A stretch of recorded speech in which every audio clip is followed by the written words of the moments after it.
have an important area is in the recruitment, employment and repatriation of workers. It paves the way for the welfare of Indian workers, ensuring their welfare and their proper conditions of work. We have announced free e-visas for Malaysian tourists. And Malaysia similarly has a visa-free regime for Indians, both for tourism and business purposes. Both countries agree on this ambitious and contemporary agenda for bilateral ties. There were several important agreements that were signed during this time. Today, we have an important area is in the recruitment, employment and repatriation of workers. This is quite a signal memorandum of understanding because it paves the way for the welfare of Indian workers, ensuring their welfare and their proper conditions of work, as well as repatriation. And this is something that both sides have been working on for some time, and it will go a long way not only in securing the welfare of Indian workers, but also opening up the entire field of employment in Malaysia that is open to foreign workers, for Indian workers as well. Another MOU that was signed was in the area of public administration and governance reform, a third on digital technologies, one on cultural cooperation, an agreement on tourism promotion. As you know, the India-Malaysia tourist traffic is booming. It is expected that we may touch as much as 1 million Indian tourists to Malaysia this year, and the number of Malaysian tourists to India is also growing rapidly. We are around 200,000 Malaysian tourists to India. The number of flights are 220 flights a week from between India and Malaysia, and we look forward to increasing this number.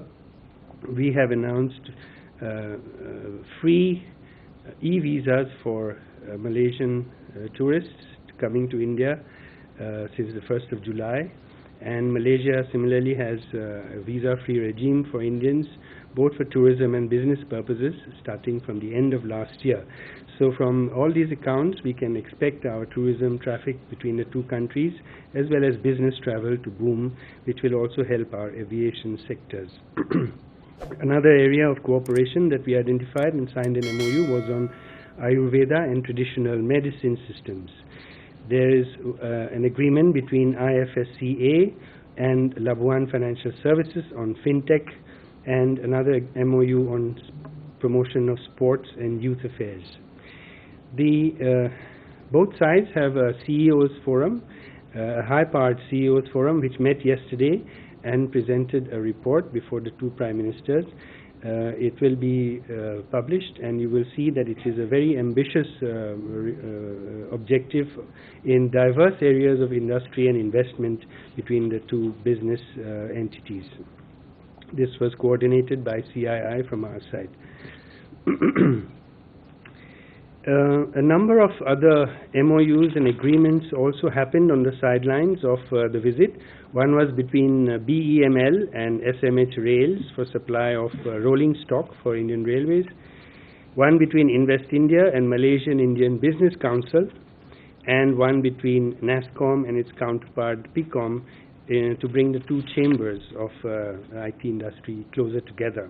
As you know, there's a very big presence of Indian IT companies in Malaysia as well. Some important announcements that were made during this visit to support Malaysia in its quest for food security. We have announced that we will supply another 200,000 metric tons of non-basmati rice to Malaysia.